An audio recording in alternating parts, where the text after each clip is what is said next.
Mjeku jep urdhër, kujt i bën mirë kafeja dhe si duhet pirë. Kafeja është një nga pjetë më të konsumuara në mbar botën dhe duket se ajo i bën mirë shëndetit.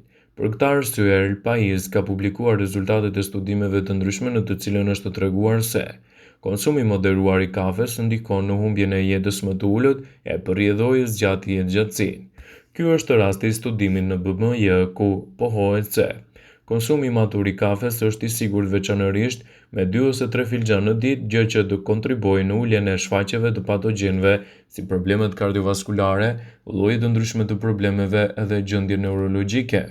Nga një grup specialistësh spanjoll, në bashkëpunim me arritjen e Qendrës së kërkimeve biomjekësore në fiziopatologji, obezitet dhe ushqyerje, thuhet se pjesa më e madhe e sëmundjeve kronike ndodhin në moshat më të vjetra dhe përkatësisht ku kafeja mund të ketë më shumë efekte të dobishme. Megjithatë, kafeja nuk është e mirë për të gjithë popullatën, sidomos ata që kanë intolerancë.